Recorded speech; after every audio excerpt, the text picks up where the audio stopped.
I Mm. waited months and months to hear anything. And finally, when I wrote, she would send back a 1 sentence reply of, "It's fine, I'll let you know."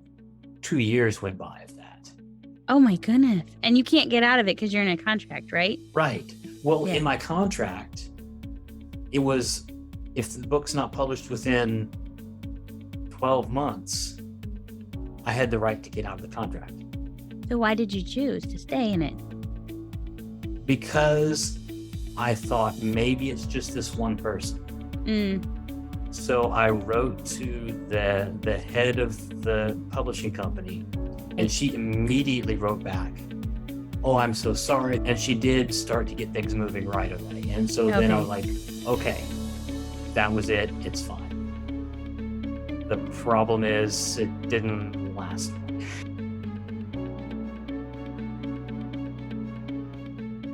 I'm so excited to have my friend Kevin on today on the podcast. He is a fantasy writer, and I'm excited to talk to him about his experience with being published with a smaller Christian publisher. And so I'm so excited to get into the conversation with you, Kevin. Thank you for being here. Thank you. Thank you for having me. Before we dive in too deep, can you just share with our listeners a little bit more about yourself? I know this is not your day job. You actually have another full-time gig. So you want to talk a little bit about that and who you are and whatever else we need to know about you? Sure.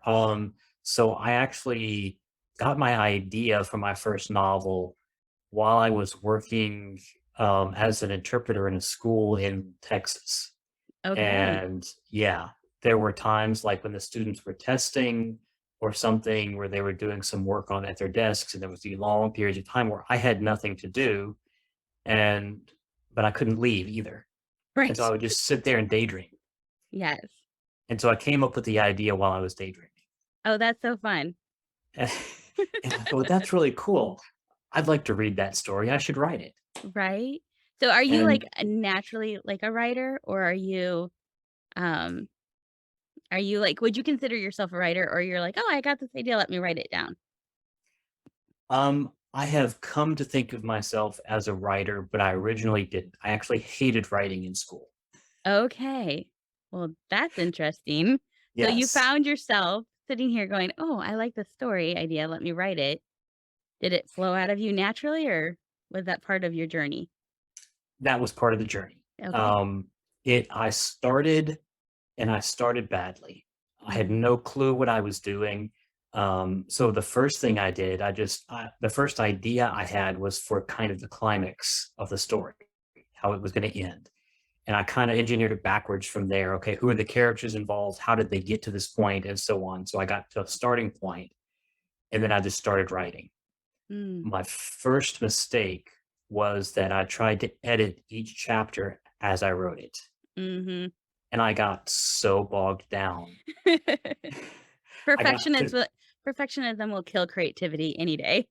Absolutely, absolutely. I got through chapter 7, and then I just gave up on it. Mm. And like for 10 years, I didn't even think about it. Wow, okay. Yeah. 10 years later, I was cleaning up an old computer and found it on the hard drive, found the file on the hard drive. Like, Like oh, this old like you just story. put it down and you completely forgot about it. Totally, Oh my goodness. totally. Okay. And I opened it up and like, I should finish this. Mm.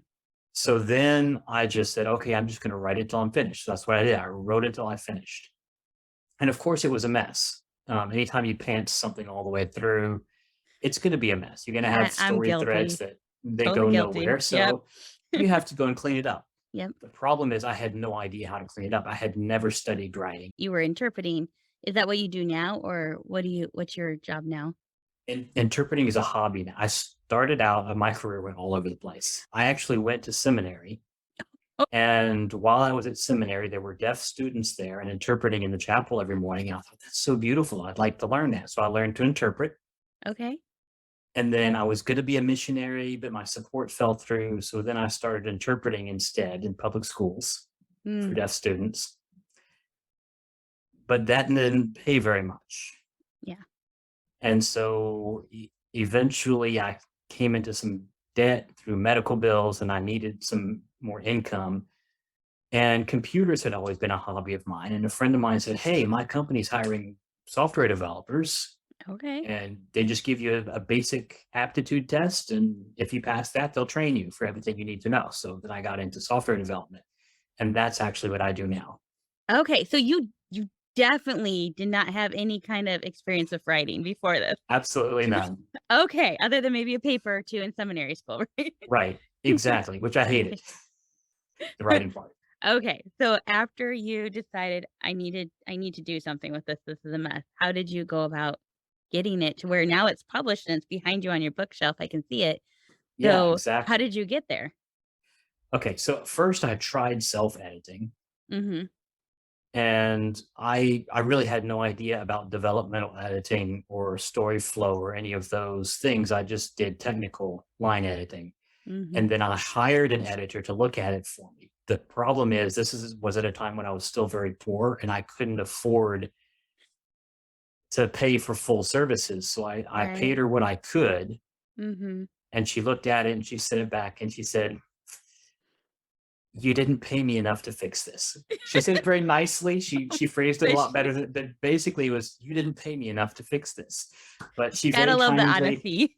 yes, she very kindly gave me an overview of some of the major issues to work. The Okay. problem is I didn't know enough to be able to use her advice effectively. Mm, So where that really came into play was just 6 or 7 years ago when I moved to Seattle. Um, I wanted to continue my writing, but I knew I needed to learn more. I searched on meetup.com for hmm, local critique groups, and I found one that was specifically sci-fi fantasy critique group. So I joined that group, and it was amazing.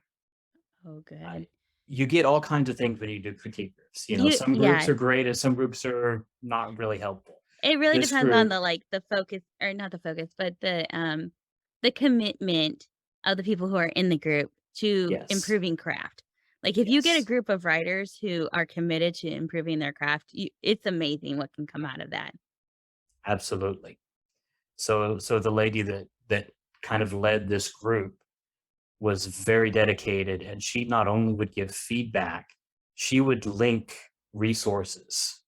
That's So nice. here's some books, here's some articles, here's some, YouTube Mhm, videos that talk about how to strengthen these parts that I'm commenting on that you need work on. mhm, That was so helpful. right. I didn't even submit very much of my book to the group. Okay. I submitted a couple of chapters. There was a limited word count that you could submit because Mhm, you only have so much time. right. But I learned so much just from hearing them critique each other Yes, yes. and reading their work and seeing, okay, here's what other people are saying about this work, and I can see I do this, or things like Right. that. Yeah, And then I started looking up some of the resources that she were had given given you. to us. Yeah. Yes, and really started learning craft that way. And then I basically rewrote the whole book. Um, I Well, I I mean, you didn't. gotta you gotta, admire your tenacity that you are like, you continued to keep going at like, you are committed to this story. You're willing to put in the work. Like, that's really impressive. Yeah, I love the story. From the Mhm. first time I thought of it, I fell in love with the story, and I have to write this, but I want to write it in a way that other people enjoy it the Mhm. way I enjoy it. Yes. Oh, that's so key right there. You wanted to write it in a way that other people could enjoy it.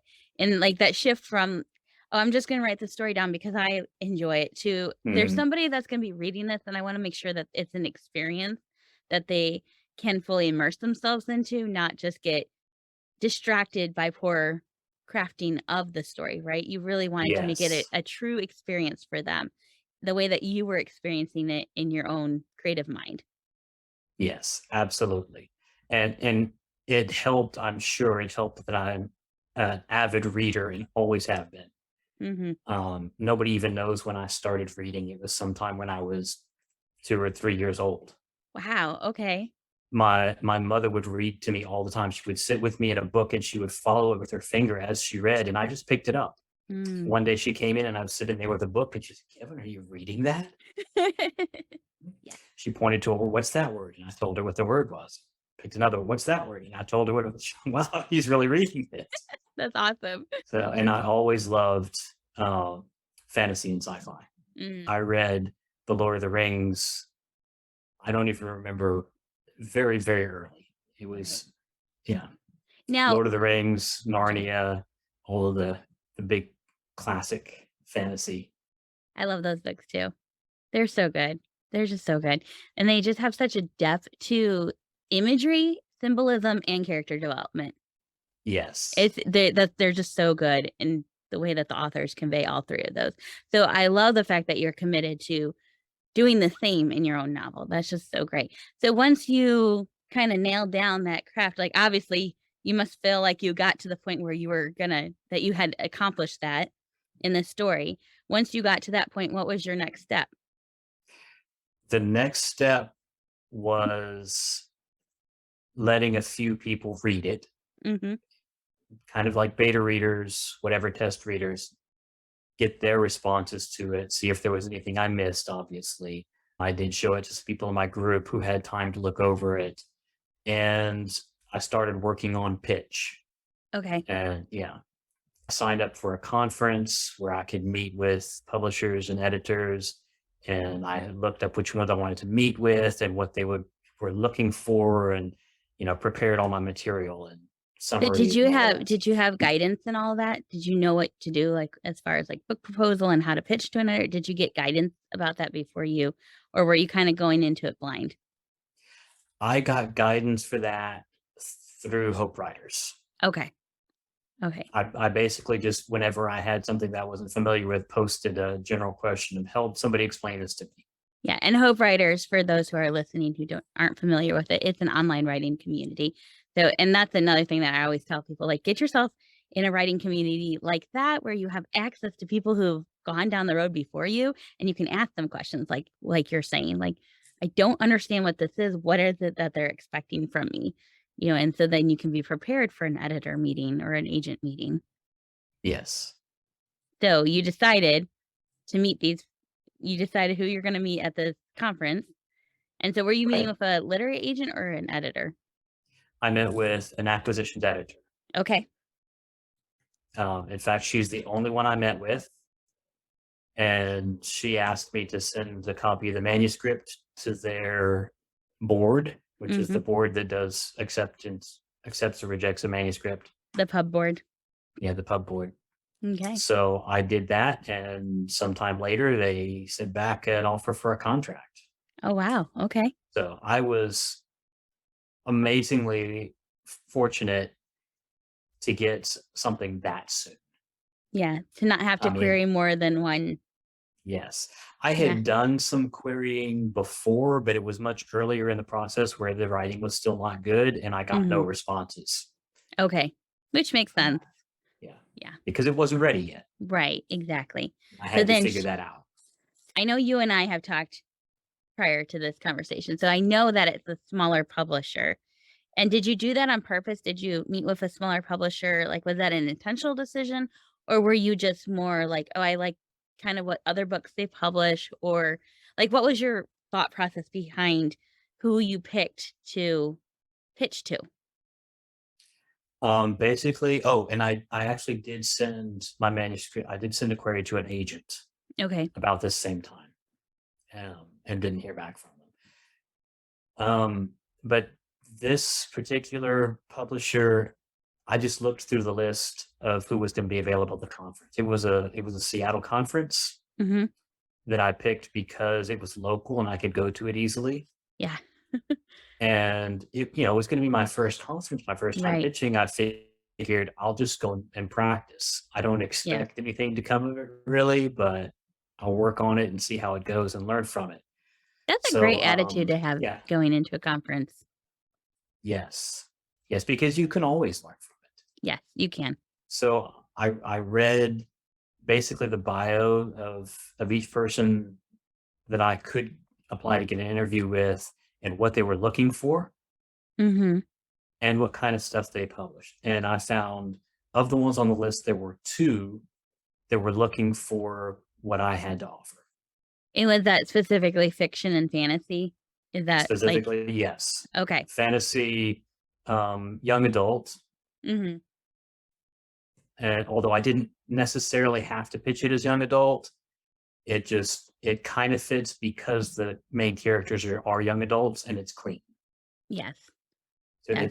it's kind of a bridge Though, between. let's be honest, young adult fiction or fantasy fiction is starting to get less and less clean these days.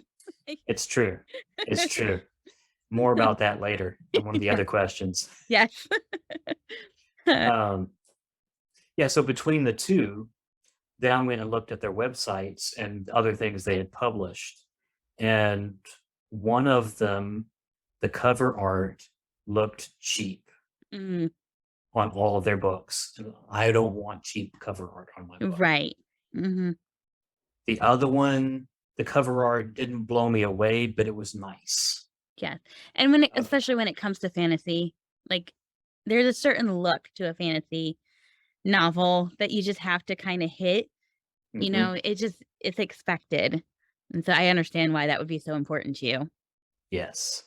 Yeah. Yes. So it was a combination of it's what was available and of what was available, this looked like the best option. Which is kind of sad to say that that's how it goes. But I mean, that's true for a lot of conferences that people go to with the purpose to pitch to an agent or an editor.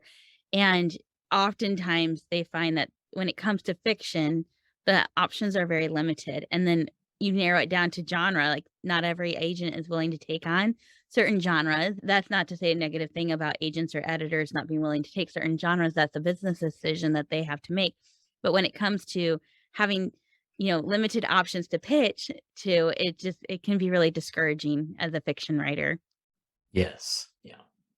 So I do think that was good that you walked into that with an attitude of wanting to just learn from it and practice, because it could be discouraging. Like, oh, these are my only two options. Like, hopefully something happens. So that's good that you walked into it. So you got the book contract. How long did it take them to publish it? Like, how long was the turnaround time from contract to publication? It was about 3 years. Okay. Okay. That's a long time. That is a long time. I had a lot of issues with timing and communication, Okay. and a big part of it was probably that it happened right at the pandemic. Oh, yes. Your poor book.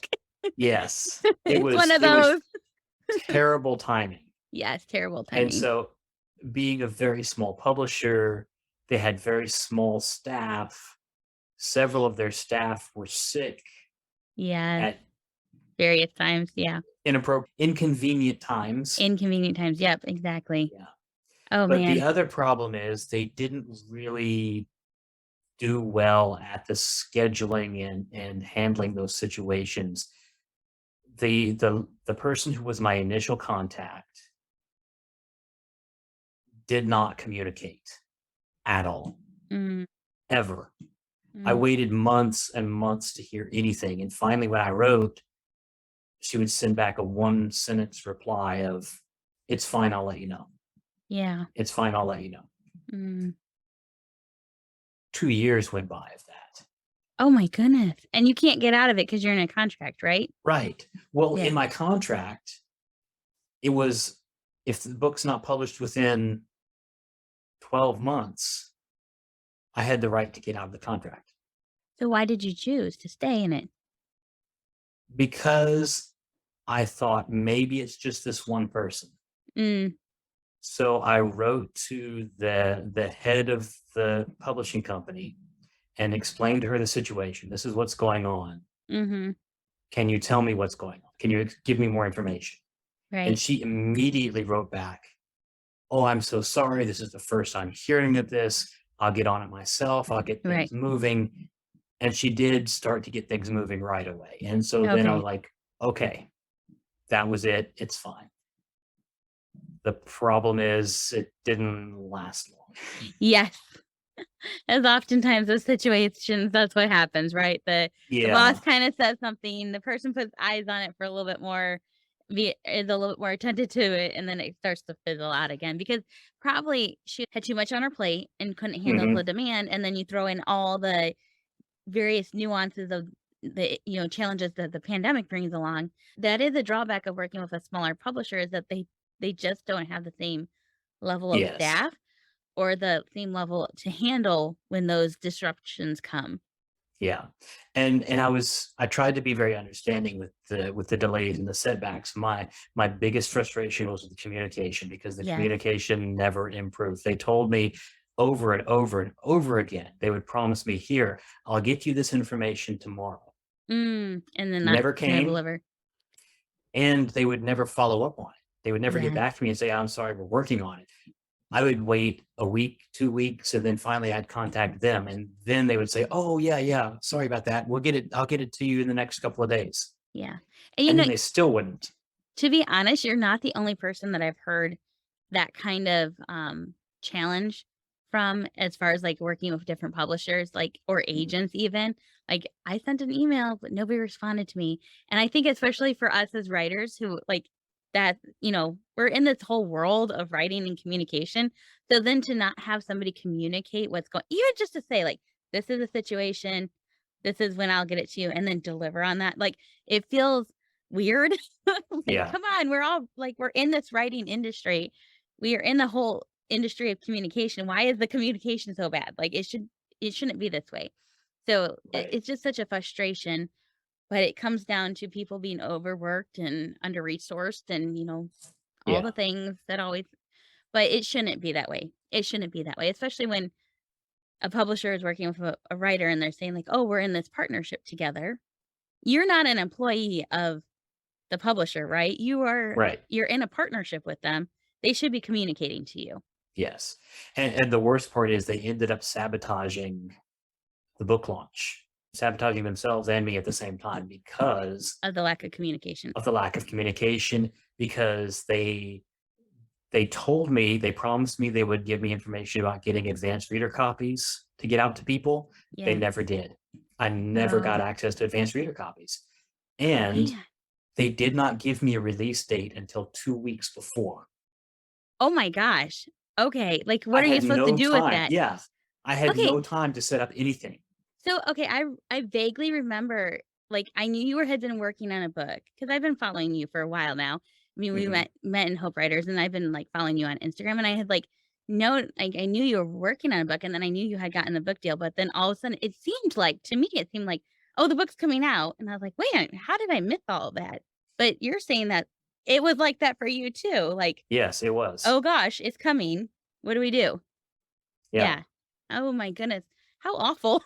Yeah. And so Especially because of especially that, after, like, this is something that had been you had been working on for years and years and mhm, years, and to not give it its fanfare that it deserved, that had to be really tough. yeah.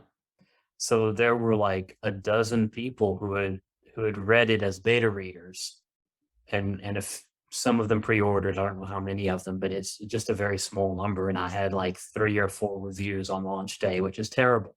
You want to get a Yeah, bunch of yeah, pre-orders and reviews on launch day to really get it rolling on the mhm, Amazon algorithm, and right. got nothing. Is it a true traditional publisher in that, like, they acquired you, they gave you an advance, they did all the production costs and everything? It's not a hybrid, right? Like, it's a true traditional? It's a true traditional. Okay. They So they paid. I didn't pay for any of it. They okay, paid all the costs.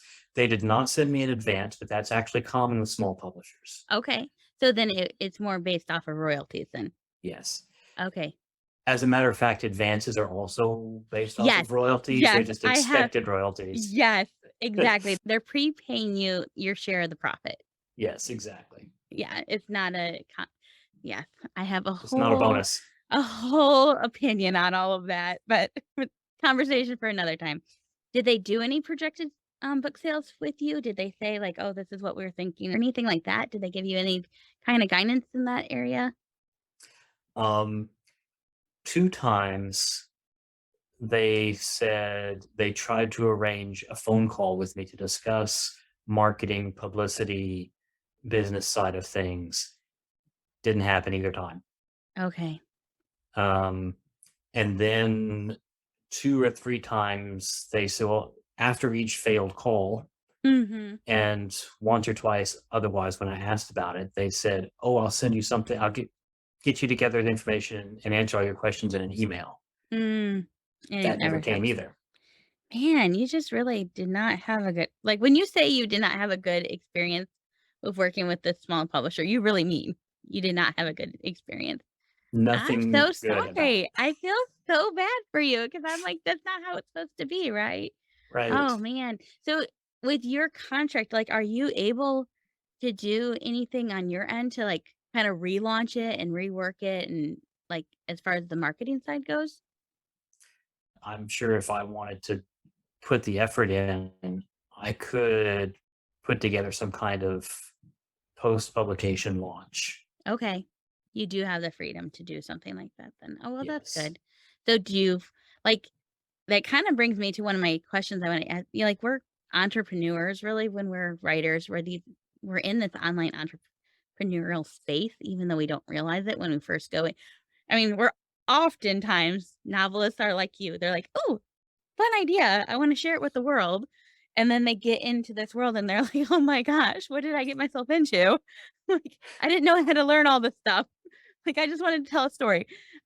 Is that has that been the case for you? Or you're like, "Oh my goodness, I don't know if I have, like, I don't know if I wanna put on this entrepreneurial hat," or are you like, "I'm okay. I think I'm getting my feet underneath me with it." I absolutely want nothing to do with that side of it. You're I appreciate your honesty. Not everybody does. I would be perfectly happy to sit back and just stay in my cave and do nothing but write and Yeah. let happen what will on the Yes. outside. So has your book sold how do you know how many copies your book has sold? There's another ongoing issue is, of course, it's on Amazon, but I can't it's through the publisher's account, so I You can't don't look at the have numbers access to directly. Yeah, I've heard that too from other friends of mine who same Mhm. thing, they're like, I don't getting information on analytics is so tough." Yeah. So, Yeah, so they get a quarterly report and payment from Amazon, mhm, which they then summarize and send me my part. okay, So far, I've had 1 quarterly report. okay. How long has the book been out? Came out in February. So you should have had at least, like, 2, right? Yes. Oh, Kevin, I'm like, "Oh, my heart is breaking for you." I totally understand what you mean. So, where do you think you're gonna go from here? Like, you had this kinda tough experience. Do you feel like you have another story in you? Do you feel like you need to do more with the one that you have currently? Like, do you feel like you need to do more to get it out in front of more people? Or are you like, it's here, it's available. I have this other one that I'm going to go towards. And maybe as people learn about this one, they'll learn about that one. Like, where are you at in your kind of overarching writing journey? I am tired is where I'm at. I don't blame you. I would like to have a way to get it out in front of people. Um, I have a box of books that I carry around in the car with me, and just yesterday I sold 2 copies in person. Nice.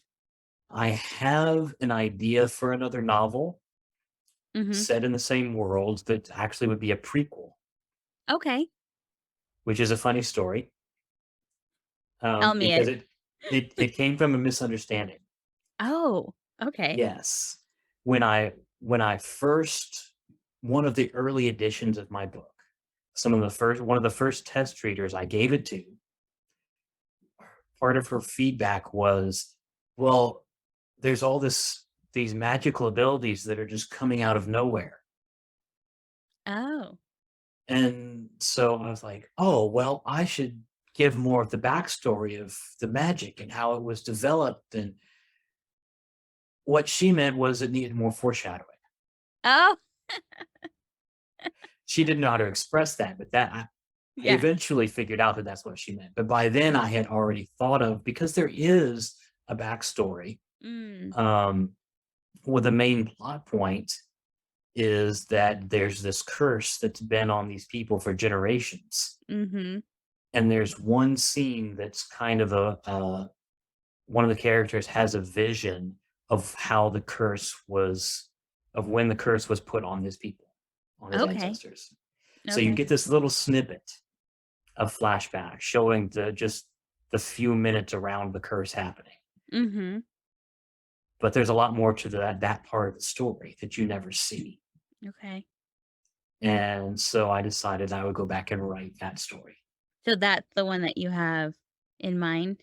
It is, and I actually Okay. started it. I did a whole outline Okay. and started Because writing. you're not gonna pants it this time. Exactly, not totally. Not It's a, totally.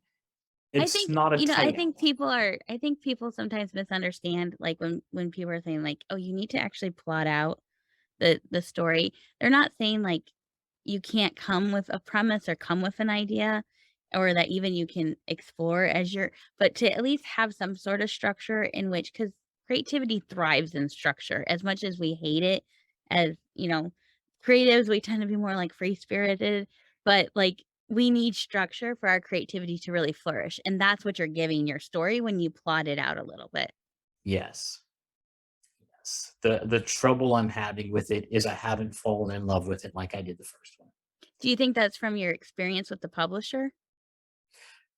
I Like don't a think it little bit is. of, "Oh, no, okay." No, You just think it's I think it's just the story isn't as exciting to me. mm, There's not as much action and adventure in it, and that's okay. the part I really love.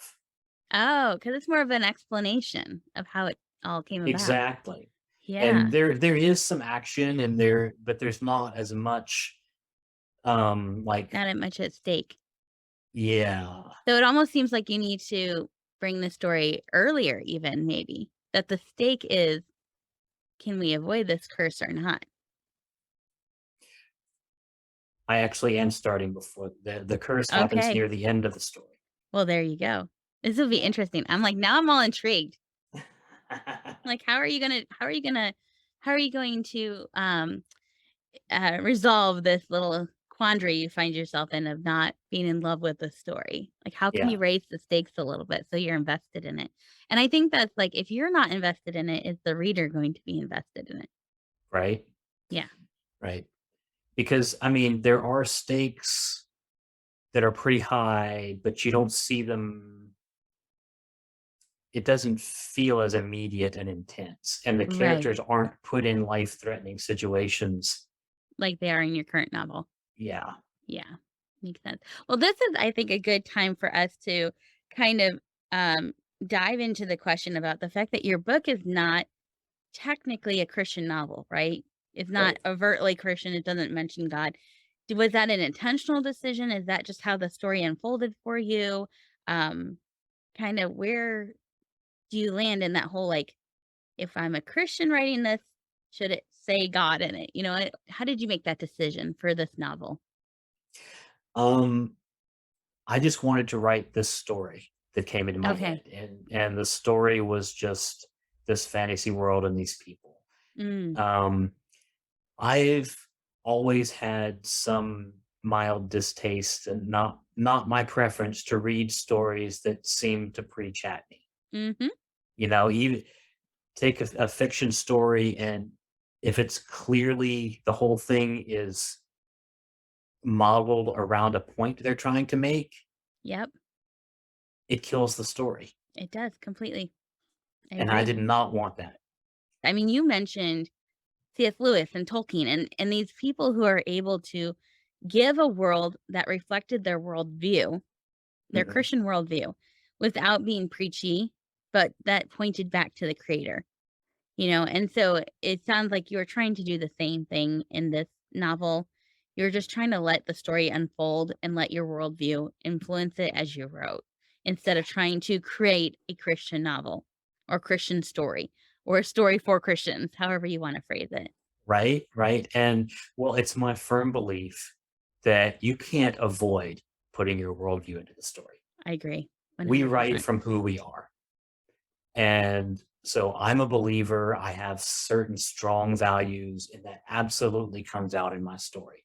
But it comes out naturally because I didn't put it there artificially. If you insert it artificially, it's going to read artificial. If you just write the characters how you think the characters are, then it's going to come out naturally. So the characters have a religion, and so they worship a god that I call the God of Light. And there are specific reasons for that in the plot, in the storyline, that you discover as the story unfolds, and you learn more about the nature of their magic, because Okay. their magic is strongly based in their religion. Okay. Yeah. I put that in because it naturally fit. That's who they are. Mm-hmm. And yeah, it's a part of their world as much as the magic system and the politics and everything else. It's part of the world building. It's not something I inserted with a purpose. If I want it to look like this, it just Yes. everything kind of grew organically to fit the story. I love that. And I love how you describe that about if we artificially insert it, it's going to read artificially. But if we naturally let it develop in the story, it will feel natural to the reader and they will receive it and experience it that way as well. Mhm. I love how you said that. And that's very wise in the way that you approach that. Not being overtly Christian or overtly secular, did that make it difficult to find a publisher? I That's actually difficult to know, I think, because Okay, there are so many hurdles and barriers.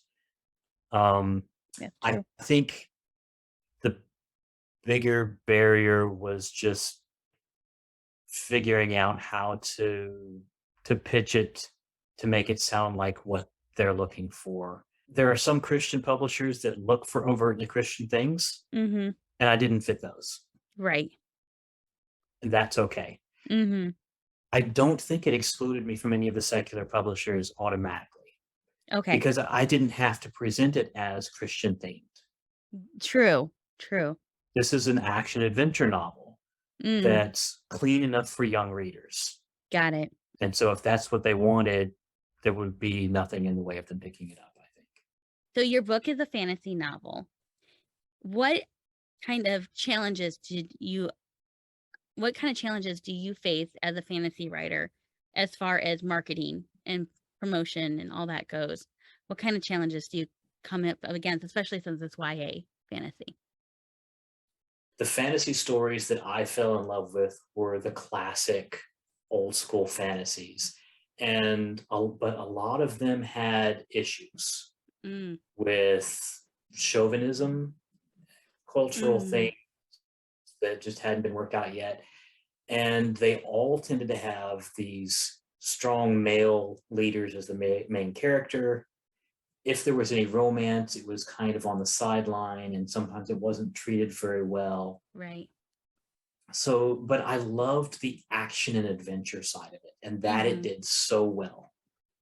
Yes. Well, in modern young adult in particular, Mhm. has the pendulum has swung so far the other way. It's mostly romance. It's mostly romance, to the Yes. point where all the genres, all the subgenres of young adult, if it's contemporary, it's contemporary romance. Mhm. If it's science fiction, it's romance in a science fiction setting. If it's Yes. fantasy, it's romance in a fantasy setting. That's And interesting. I don't want to read that. No. No. So so what the story I wrote is the kind of story I love, but updated to kind of resolve some of the issues of the classic ones. Okay. So I have some strong female point of view characters and so on, and but the romance is way toned down. There is a little sideline of romance, Okay. but it's not the main focus. It's mainly action adventure. Okay. That makes The sense. problem is the readers who like that, I think a lot of them have given Oh, up on young adults. I think And you're so when they right. see young adult, they, oh, I don't want to read another one of those. That's interesting and a really good point. That just adds another layer of difficulty to marketing. If your Yes. reader doesn't know that that is what you're going to pick up and get because that's not what the current market has for them. Hmm. You have to like double down in explaining it. That is really Yes. interesting. It's really tough. A friend of mine got the book for her teenage son.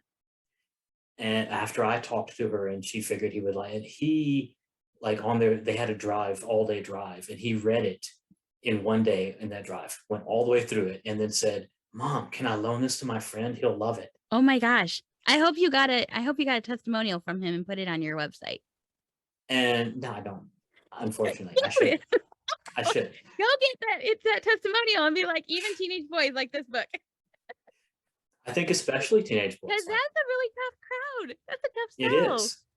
It is. That's the group that has mainly given up. I think there a Yes. lot of teenage boys don't read because they're not finding books that they enjoy. Yes. Anybody will read if they find books they enjoy. I agree But 100%. the market is so heavily marketed toward girls right now Mm-hmm. that Especially in the the boys are YA. being left out, especially in the YA. That's interesting. I know you're still kind of in the beginning phase of it, but are you thinking that you're going to pitch to another publisher in the future? Does your current publisher have like first right of refusal? Like, where are you at with that whole They, contract side of things? they do have right of first refusal, which, from what I understand, means I have to offer it to them first. I don't have to accept a contract Oh, okay. if they That's try to good to give me know. one. That's good to know. They have the right to say yes or no first, but even if they say yes, I can still say no. I don't Not a like your good fit for contract. me. Okay. Yeah, That's good to know because then it doesn't feel like you're trapped. right, Yeah. exactly.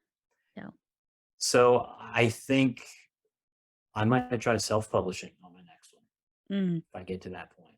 yeah. First, you got to Because fall in love with the story, right? exactly, first I Yeah. gotta fall in love with the story. But now that I've been through the process with a small publisher and I kind of have seen just the bare nuts and bolts of what is required to get it out there, I Mm-hmm. think everything they did for me, I could have done Yeah. 10 times faster. Yes. Yeah. There is something empowering once you get through the whole process that you are then like, okay, I've seen it all the way through. I can actually maybe just replicate this on my own and it might be better for me. So, as we wrap up, I want to just ask you a couple more questions. Okay. As a writer who's a little bit further down the road than some of those who are listening, what advice would you give to a brand new fantasy writer who's trying to navigate this world? I would say, first of all, hold on to your love for the story. Mm, Whatever it takes for you to do that, if you can hold on to your love for the story, you can figure out everything else. yeah, Um, that's and good. I think a big part of that is keep on reading stories that you enjoy Okay. Yeah, that's solid advice. That's good. because, I mean, not only is that going to keep you encouraged and motivated and kind of fill your well, you're also picking up things that you don't even maybe consciously realize about craft and what makes the Yeah. stories good, especially as you start to learn about craft. If you're also Mhm. reading, then you'll start seeing it in application and it will True. really help. True. So true. Is there any kind of resource or tool that you're like, okay, if you're a fantasy writer, you need to know about this? I really think part of it depends on your natural strengths and weaknesses. Mhm. So for me, I had to get the emotion thesaurus. Mm. Yeah, it's like a series, right? Or is it just one It book? is. It It's a is a s series. like, there's the emotions thesaurus, the emotional wound thesaurus, the Yeah. And you can find those on excellent. Amazon, right? Yeah. Okay. Yes. Yes. Somebody just recommended one to me the other day and I was like, "I've never heard of these before," but I could see how they're very beneficial to have. Yes. I mean, it's like a dictionary where you can look up an emotion and it will give you, here are different ways of expressing that emotion. Here's how that emotion comes out in these situations. Mhm. Here's some facial expressions and body language that express it. Just all these different ways of showing the emotion rather than just saying he was very angry. You know, I could see how that would come in handy, especially okay, so your novel is around how many words? it's around 80,000. Okay, yeah, typically fantasy tends to be on the longer side. Um, Mhm. even though that's a little bit shorter than I think I've heard, like, up to, like, 100,000 Yes. words, kind of somewhere between 80 and 100,000 is kind of the camp you wanna land in if you're writing fantasy. Um, Right. And there's different factors like the fact that it's more YA tends to be on the lower end of the range. okay, that makes sense. Well, Kevin, I have so appreciated just hearing your story, hearing your journey. I think that, it will be really beneficial for brand new writers who are trying to navigate this whole publishing world, navigate this whole business side of publishing a story, of having the story that you love and wanting to share it with readers and not knowing where to begin or where to start. And it just kind of gives a little bit of warning, like know what you're getting yourself into. Hmm. Know that when you're working with a smaller publisher, it has its benefits, but it also has its challenges. You might get picked Right. up really quickly, but then you might have some problems once you get picked up. And so just going into it with open eyes and that level of wisdom that, it is a business and you can stick up for yourself and you can advocate and just keep saying like, "Hey, I need this information. I need you to communicate better to me." Like that is your, as a writer, you deserve to be able to be communicated with when it's your story that you've put so much time and energy into. And so I appreciate you being so open and honest about this journey and the challenges. I hope that you are entering into a period of rest and restoration when it comes to writing and that you'll be able to not only maybe craft your next novel, fall in love with it and craft that next novel, but also that your current novel, and it's called Song of the Adult. I asked you earlier and I've already forgotten. How do you say it again? IOL. Adderall, which it's a lovely I was reading the description, I'm like, this is definitely on my next to read, from fiction. Uh, that list gets so long, doesn't it? My to be read list Yes. is so long. But it seems like such a lovely story, and so I'm really excited to dive into it. But I just really hope for you that you're entering into a time where people begin to hear about your story and it gets picked up and passed along to others, and that it makes the impact that you really hope that people get to experience the story that you so love so dearly. And so I hope that this podcast is helps in doing that and getting the word out about your book. And I'll definitely link to it in the show notes. And how else can listeners stay connected with you, especially for future publications? How can they stay connected with you? I have a website, which is kevinkingauthor.com. I have a Facebook author page, which is Kevin King Author. And I have an Instagram account, which is Kevin King Author. And you do flash fiction on your And I do Instagram. flash. Yes. In They're fact, very good. that's They're very good. I read them. thank you. That is what has kept me writing because on the other novel that I'm working on, I'm stuck. I haven't Mm, gotten anything new, but I keep writing the flash fiction to keep flowing because I have to keep it yes, you know, you in do. practice. It's, And it's just fun. It gives me it a is fun. variety of things. Well, thank you again for coming and sharing your journey with us. I appreciate it. And for those of you who are listening, make sure you come back next week as we continue this conversation about the business of Christian fiction. Bye.